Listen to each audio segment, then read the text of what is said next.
Ketika hatimu jernih, kehadiranmu menjadi doa yang berjalan, tanpa suara, tanpa isyarat, namun mampu menenangkan apapun yang resah. Ada kalanya seseorang belum melangkah masuk ke sebuah ruang, namun suasana di dalamnya telah berubah. Udara yang semula terasa berat menjadi lebih lapang. Pikiran yang tadinya berlarian tanpa arah mendadak melambat. Hati yang gelisah seperti menemukan tempat untuk bersandar. Perubahan itu tidak dapat dijelaskan dengan kata-kata yang biasa, sebab ia tidak berasal dari sesuatu yang tampak. Ia lahir dari kedalaman yang sunyi, dari getaran jiwa yang telah lama belajar untuk diam dan mendengar. Jika saat ini kamu merasa seolah dunia di sekitarmu sering bereaksi bahkan sebelum kamu benar-benar hadir, mungkin bukan kebetulan. Ada jiwa-jiwa tertentu yang membawa pengaruh bukan karena kehendak, melainkan karena keadaan batin. Mereka tidak berusaha menjadi pusat perhatian, justru sering memilih berada di tepi. Namun kehadirannya terasa seperti cahaya lembut yang merambat perlahan, menyentuh sudut-sudut yang selama ini luput dari pandangan. Narasi ini bukan untuk memisahkan siapa yang lebih tinggi atau lebih rendah. Ia hanyalah sebuah cermin lembut, tempat kamu boleh menatap dirimu sendiri tanpa paksaan, tanpa penghakiman. Barangkali selama ini kamu kerap merasa lelah tanpa sebab yang jelas, atau merasa berbeda tanpa tahu harus menjelaskannya kepada siapa. Barangkali kamu sering memilih diam, bukan karena tak punya kata, tetapi karena hatimu terlalu penuh untuk diucapkan dengan suara yang tergesa. Ada jiwa yang belajar memahami dunia dengan kepekaan, bukan dengan kebisingan. Ia menangkap getaran halus dari sikap, dari niat, dari suasana yang bahkan belum menjadi peristiwa. Jiwa seperti ini tidak selalu nyaman berada di tengah keramaian yang riuh, namun bukan berarti ia menjauh dari kehidupan. Ia justru hadir dengan cara yang lebih dalam, lebih meresap, seperti akar yang bekerja dalam senyap, menopang tanpa perlu terlihat. Seringkali kamu mungkin tidak menyadari bahwa orang-orang di sekitarmu berubah sikap ketika kamu mendekat. Bukan karena kamu meminta, melainkan karena batin mereka merespons. Ada yang mendadak ingin bercerita tanpa tahu mengapa. Ada yang tiba-tiba menjadi lebih tenang. Ada pula yang merasa terusik, seolah ada sesuatu dalam dirinya yang tersentuh dan belum siap untuk dibuka. Semua itu terjadi tanpa kamu rencanakan. Di titik tertentu, kamu mungkin bertanya dalam hati, mengapa aku merasa bertanggung jawab atas suasana, atas perasaan orang lain, atas ketenangan yang bahkan tidak kuminta untuk dijaga? Pertanyaan itu wajar. Jiwa yang peka sering memikul beban yang tak terlihat. Ia menyerap lebih banyak, merasakan lebih dalam, dan memproses lebih lama. Namun justru di sanalah letak kekuatannya, meski kekuatan itu jarang dikenali sebagai kekuatan. Ketenangan yang kamu bawa bukanlah ketenangan yang kosong. Ia lahir dari perjalanan panjang, dari jatuh bangun memahami diri sendiri, dari luka yang tidak dipamerkan, dari doa yang mungkin tak selalu diucapkan dengan bibir. Ketenangan itu mengandung kebijaksanaan yang tidak menggurui. Ia tidak memaksa siapapun untuk berubah, tetapi mengundang siapapun yang siap untuk menata ulang dirinya. Ada hubungan yang halus antara jiwamu dan alam. Bukan dalam pengertian yang berlebihan, melainkan dalam keselarasan yang sederhana. Kamu peka terhadap perubahan cuaca batin, terhadap suasana yang tak terucap. Angin, cahaya, dan keheningan seolah berbicara dengan bahasa yang kamu pahami tanpa perlu diterjemahkan. Dalam kepekaan itu, kamu belajar bahwa tidak semua hal perlu disuarakan, dan tidak semua kebenaran perlu dipertahankan dengan keras. Mungkin kamu sering merasa bahwa kamu hadir untuk menyeimbangkan, bukan untuk mendominasi. Untuk menenangkan, bukan untuk menguasai. Untuk menyadarkan, bukan untuk membuktikan. Peran ini seringkali sunyi, jarang mendapat pengakuan, bahkan kerap disalahpahami. Namun jiwa yang matang tidak hidup dari tepuk tangan, ia hidup dari keselarasan dengan nuraninya sendiri. Dalam dialog batinmu, barangkali ada suara yang lembut namun tegas, mengingatkan agar kamu tetap rendah hati meski pengaruhmu besar. Agar kamu tetap membumi meski getaran jiwamu tinggi. Agar kamu tidak terjebak pada rasa istimewa, sebab setiap jiwa memiliki jalannya sendiri. Kesadaran inilah yang menjaga energimu tetap jernih, tidak berubah menjadi beban bagi diri sendiri maupun orang lain. Ada saat-saat ketika kamu memilih menjauh, bukan karena membenci, melainkan karena perlu memulihkan. Jiwa yang memberi ketenangan juga perlu ruang untuk kembali ke pusatnya. Dalam kesendirian itulah kamu menyelaraskan ulang niat, membersihkan sisa-sisa emosi yang bukan milikmu, dan mengingat kembali bahwa tugas utamamu adalah menjaga kejernihan hati. Kejernihan itu membuatmu mampu hadir sepenuhnya, tanpa topeng, tanpa tuntutan. Orang-orang merasakannya sebagai keaslian. Mereka mungkin tidak bisa menjelaskannya, tetapi mereka tahu ketika berada di dekatmu, mereka tidak perlu berpura-pura. Ada rasa aman yang muncul, rasa diterima apa adanya. Itulah bahasa jiwa yang bekerja lebih cepat daripada pikiran. Narasi ini mengalir bukan untuk mengangkatmu ke tempat yang terpisah, melainkan untuk mengajakmu menyadari apa yang selama ini mungkin telah kamu jalani tanpa nama. Kesadaran tidak selalu datang sebagai kilatan besar. Ia sering hadir sebagai pengakuan lembut, bahwa apa yang kamu rasakan itu nyata, dan apa yang kamu bawa itu bermakna. Ketika kamu mulai menyadari pengaruh halus kehadiranmu, bukan berarti kamu harus memikulnya dengan berat. Justru kesadaran itu mengajarkan keseimbangan. Bahwa kamu boleh hadir sepenuhnya, namun juga boleh beristirahat. Bahwa kamu boleh memberi, namun juga berhak menjaga diri. Dalam keseimbangan itulah energi tetap murni, tidak terkuras oleh keinginan untuk menyenangkan semua pihak. Pada akhirnya, setiap jiwa memiliki panggilan yang berbeda. Ada yang bekerja dengan kata-kata, ada yang dengan tindakan, ada pula yang dengan kehadiran semata. Jika panggilanmu adalah menghadirkan suasana, menenangkan tanpa banyak suara, menyentuh tanpa banyak gerak, maka terimalah dengan lapang. Tidak semua hal yang berharga harus terlihat jelas. Dan kini, ketika kesadaran itu mulai mengetuk perlahan, kita bisa melangkah lebih jauh dengan hati yang terbuka. Dengan tenang, tanpa tergesa, mari mulai menyelami lapisan-lapisan makna yang akan membantu memahami bagaimana energi jiwa ini bekerja dalam kehidupan sehari-hari, melalui 7 cermin refleksi yang akan kita renungkan bersama, satu demi satu, dengan penuh kesadaran dan kelembutan batin. Nomor 1, getaran batinmu lebih dulu datang. Ada jiwa yang kehadirannya tidak menunggu tubuhnya tiba. Sebelum langkahmu menyentuh lantai, sebelum suaramu terdengar, bahkan sebelum wajahmu terlihat, sesuatu telah lebih dahulu sampai. Ia bukan bayangan, bukan pula pikiran orang lain, melainkan getaran batin yang memancar dari kedalaman dirimu. Getaran ini bekerja dalam senyap, namun dampaknya nyata. Ruang seakan bersiap. Suasana seperti menghela napas. Ada pergeseran halus yang tidak semua orang sadari, tetapi hampir semua orang rasakan. Getaran batin bukan sesuatu yang dibangun dengan usaha sesaat. Ia lahir dari proses panjang mengenal diri, dari kejujuran terhadap luka, dari keberanian untuk tetap lembut di tengah kerasnya pengalaman hidup. Ketika batin telah terbiasa jujur, tidak banyak konflik di dalamnya. Dan ketika konflik mereda, energi menjadi jernih. Kejernihan inilah yang bergerak lebih cepat daripada tubuh. Orang-orang dengan kepekaan tertentu mungkin merasakan dadanya sedikit menghangat, pikirannya melambat, atau perasaannya menjadi lebih tenang tanpa sebab yang jelas. Mereka tidak tahu bahwa itu berasal darimu. Bahkan kamu sendiri mungkin tidak menyadarinya. Kamu hanya merasa biasa, namun dunia di sekitarmu sedang menyesuaikan diri. Getaran batin seperti ini tidak bisa dipalsukan. Ia tidak lahir dari keinginan untuk dianggap istimewa.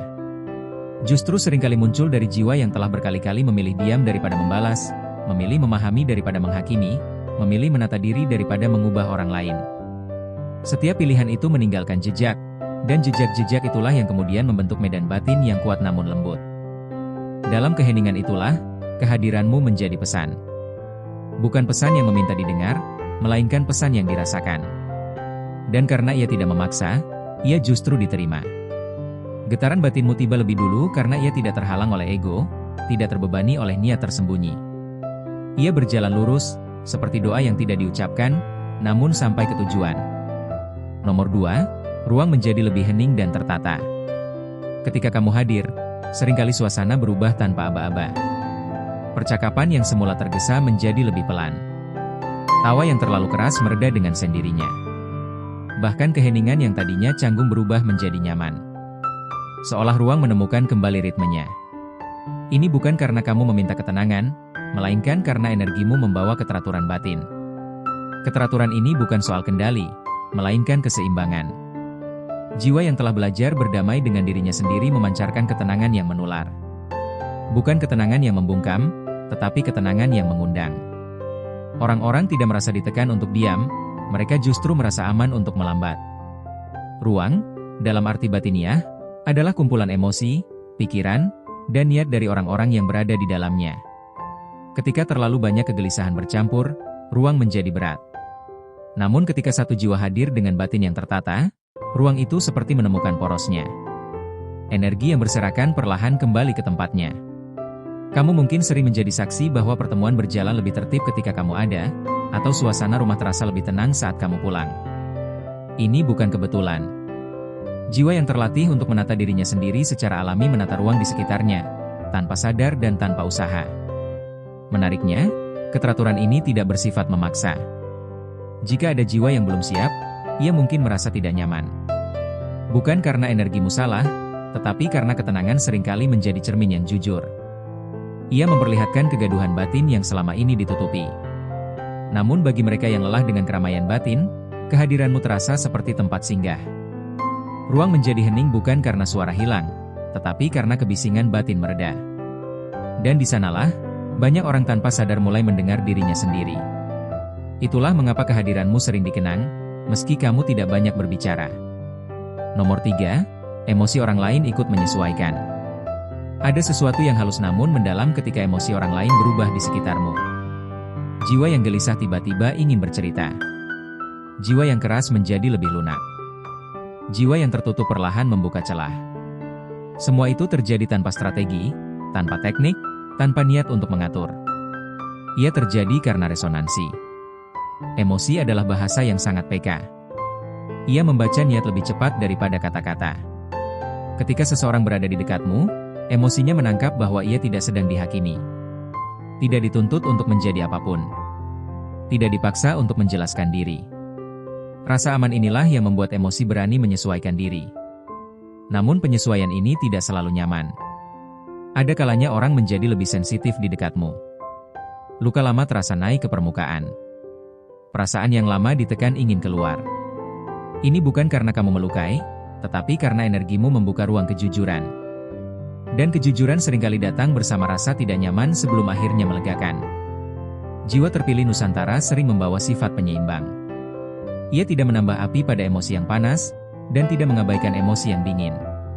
Ia hadir sebagai penengah alami, bukan karena ia tahu segalanya, tetapi karena ia mau mendengar tanpa agenda. Kemampuan ini sering membuatmu kelelahan jika tidak disadari. Menyerap emosi orang lain, meski tidak disengaja, tetap membutuhkan kesadaran untuk melepaskannya kembali.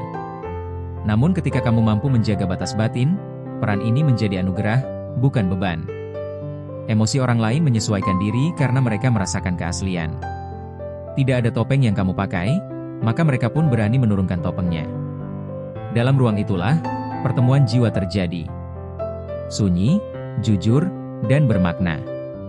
Nomor 4, kehadiranmu memunculkan rasa dekat. Ada keakraban yang tidak lahir dari waktu lama, tetapi dari kedalaman. Banyak orang merasa seolah mengenalmu sejak lama, padahal baru bertemu. Mereka nyaman berbagi, nyaman diam, nyaman menjadi diri sendiri. Rasa dekat ini bukan hasil dari keramahan yang dibuat-buat, melainkan dari jiwa yang tidak mengancam. Kedekatan seperti ini muncul ketika seseorang tidak merasa perlu mempertahankan citra. Ketika berada di dekatmu, orang-orang tidak merasa sedang dinilai. Mereka merasa diterima, bahkan dalam ketidaksempurnaan. Inilah yang membuat hubungan terasa hangat tanpa harus intens. Jiwa yang membawa rasa dekat biasanya telah berdamai dengan kesendirian. Ia tidak mencari orang lain untuk mengisi kekosongan, melainkan berbagi keutuhan. Karena itu, kedekatan yang ia tawarkan tidak menjerat, tidak menuntut, dan tidak melekat secara tidak sehat. Rasa dekat ini sering disalahartikan sebagai ketergantungan oleh mereka yang belum memahami. Ada yang ingin selalu berada di dekatmu, ada pula yang merasa kehilangan ketika kamu menjauh.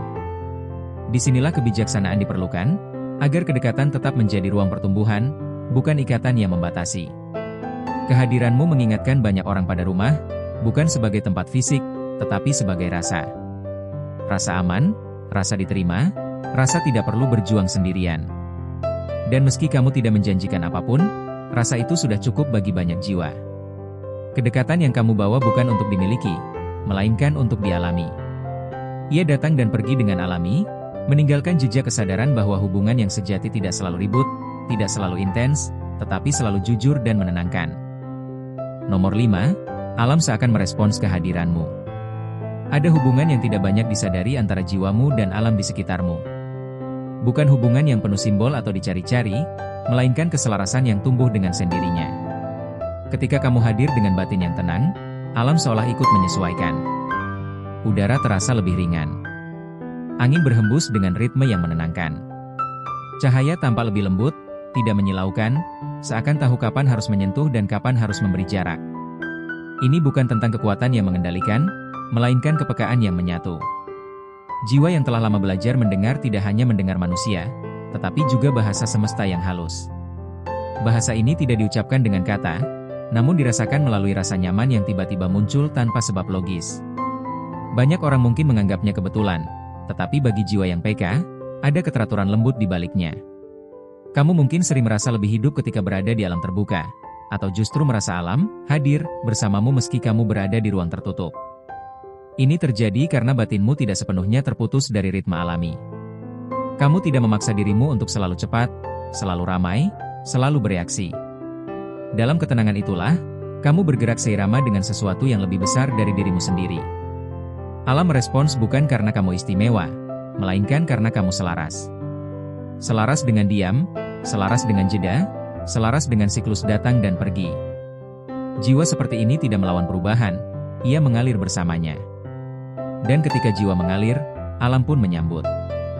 Banyak orang tidak menyadari bahwa kegelisahan batin seringkali membuat alam terasa jauh.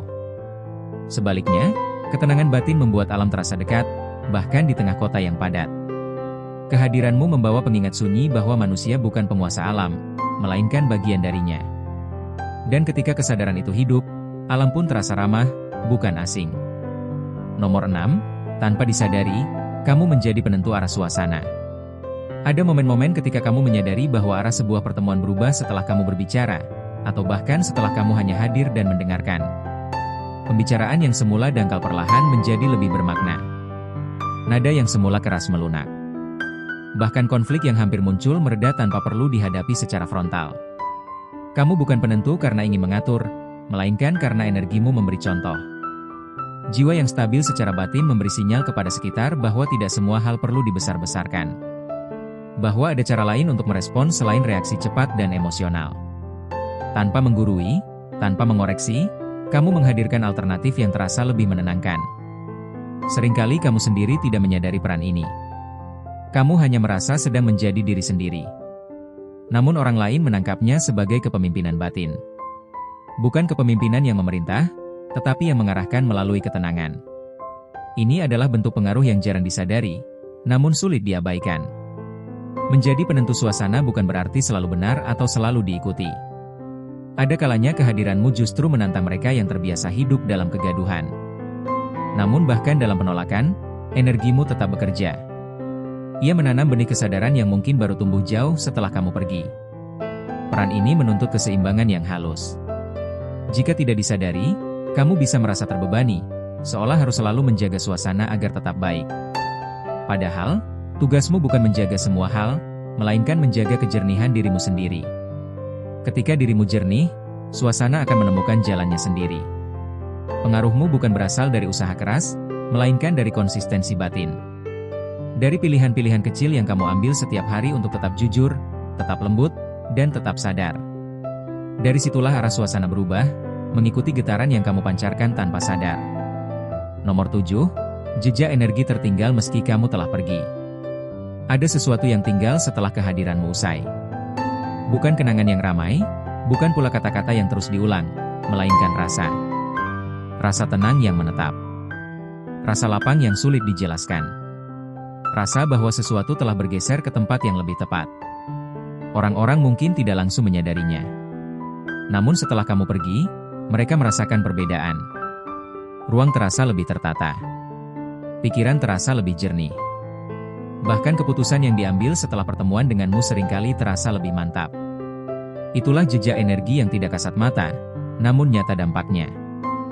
Jejak ini bukan hasil dari niat untuk meninggalkan kesan. Justru karena kamu tidak berusaha meninggalkan apapun, energimu bekerja dengan murni. Ia tidak terikat pada pengakuan. Ia tidak menuntut untuk diingat. Ia hadir, bekerja, lalu membiarkan hasilnya tumbuh sendiri. Banyak jiwa yang membawa jejak seperti ini tidak menyadari nilainya, karena tidak ada tepuk tangan, tidak ada pujian langsung. Namun jiwa yang peka tahu, bahwa pengaruh yang paling dalam seringkali bekerja dalam diam. Seperti akar yang menguatkan pohon tanpa pernah terlihat. Jejak energimu juga mengajarkan tentang kehadiran yang utuh. Bahwa yang penting bukan seberapa lama kamu berada, tetapi bagaimana kualitas batinmu saat hadir. Satu pertemuan singkat dengan jiwa yang jernih bisa lebih bermakna daripada kebersamaan panjang yang penuh kegaduhan.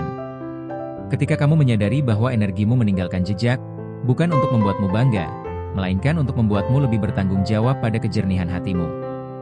Karena setiap kehadiran adalah sentuhan. Dan setiap sentuhan, sekecil apapun, membawa pengaruh. Nomor 8, kamu sering tidak menyadari kedalaman peranmu sendiri. Ironisnya, jiwa yang membawa pengaruh besar seringkali meragukan dirinya sendiri. Kamu mungkin bertanya-tanya apakah semua ini hanya perasaanmu saja? Apakah kamu terlalu sensitif? Apakah kehadiranmu benar-benar berarti? Keraguan ini bukan kelemahan, melainkan tanda bahwa egomu tidak mendominasi. Jiwa yang tulus tidak sibuk menghitung dampaknya. Ia hanya berusaha hidup selaras dengan nurani. Karena itu, perannya sering berjalan di bawah radar kesadaran diri. Kamu mungkin merasa biasa, bahkan merasa kurang, padahal kehadiranmu menjadi penopang bagi banyak hal yang tidak kamu lihat. Ketidaksadaran ini menjaga kemurnian niatmu. Kamu tidak bertindak untuk diakui, tidak hadir untuk dipuja. Kamu hadir karena memang itulah caramu hidup. Dan justru di sanalah letak kekuatan sejati. Pengaruh yang tidak disadari seringkali lebih jujur daripada pengaruh yang dikejar. Namun ada saatnya kesadaran perlu tumbuh, bukan untuk membesarkan diri, melainkan untuk menjaga diri. Menyadari peranmu membantu kamu memahami kapan harus hadir, dan kapan harus mundur.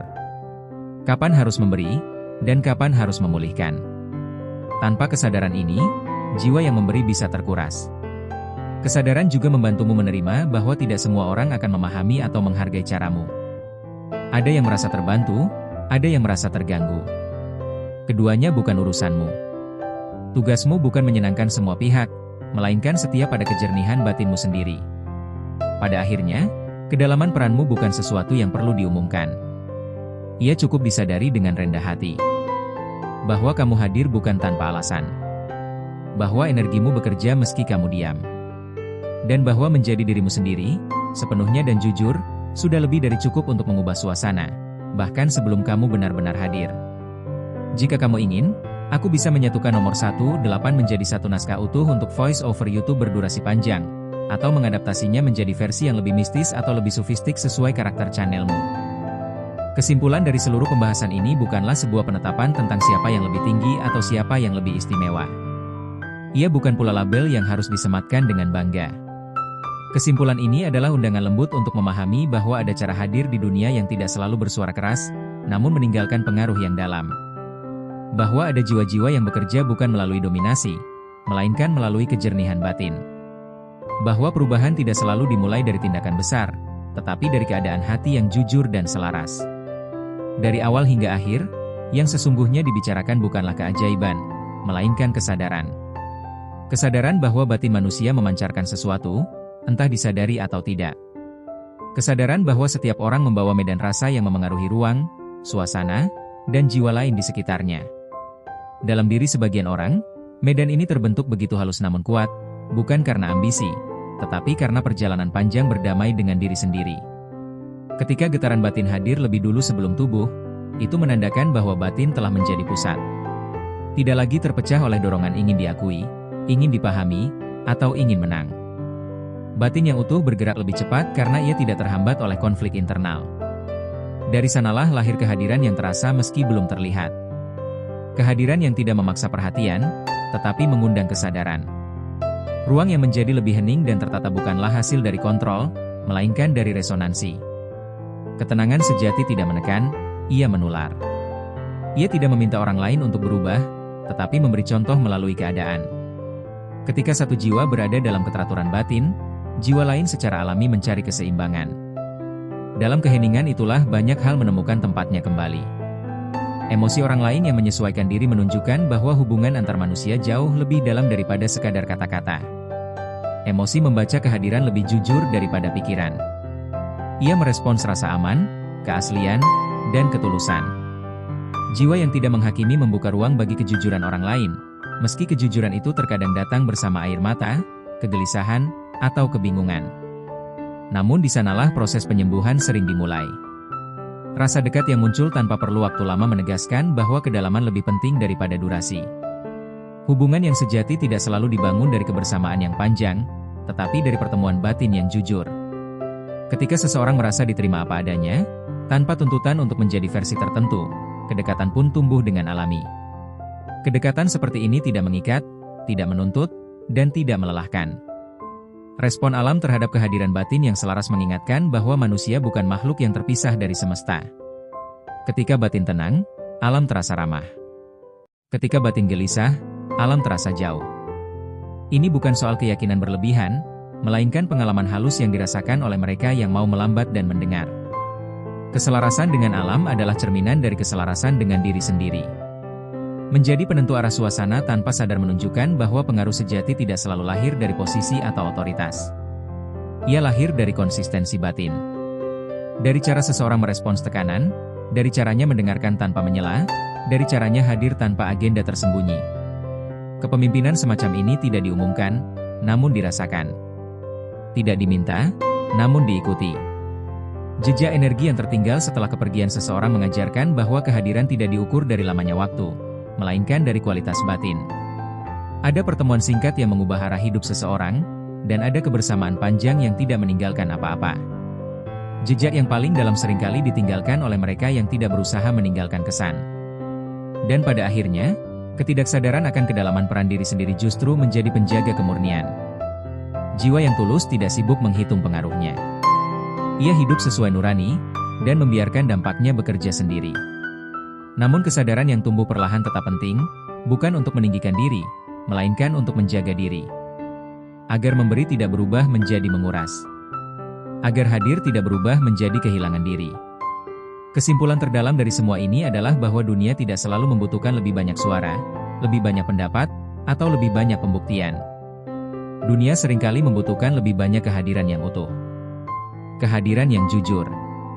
Kehadiran yang tenang. Kehadiran yang tidak menuntut untuk dimengerti, namun siap memahami. Jiwa-jiwa seperti inilah yang tanpa sadar menjadi penyangga keseimbangan di tengah dunia yang bergerak terlalu cepat. Jika kamu menemukan dirimu dalam pantulan narasi ini, bukan berarti kamu harus memikul beban baru. Justru sebaliknya. Ini adalah ajakan untuk hidup dengan lebih ringan, lebih sadar, dan lebih setia pada kejernihan batinmu sendiri. Tidak perlu menjadi apapun selain dirimu yang paling jujur. Tidak perlu membuktikan apapun selain ketulusan niat. Biarkan kehadiranmu bekerja dengan caranya sendiri.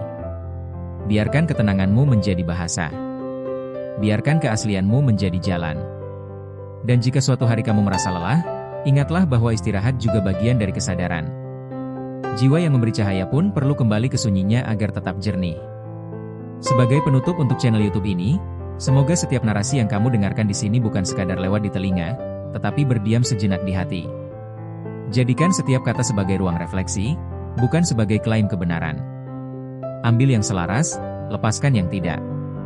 Karena perjalanan jiwa adalah perjalanan yang personal, tidak bisa diseragamkan, dan tidak perlu dipaksakan. Terima kasih telah meluangkan waktu untuk hadir, mendengar, dan merasakan. Semoga ketenangan selalu menemukanmu, dimanapun kamu berada. Sampai berjumpa kembali dalam ruang sunyi berikutnya, di mana kita belajar memahami diri dengan lebih lembut dan lebih sadar.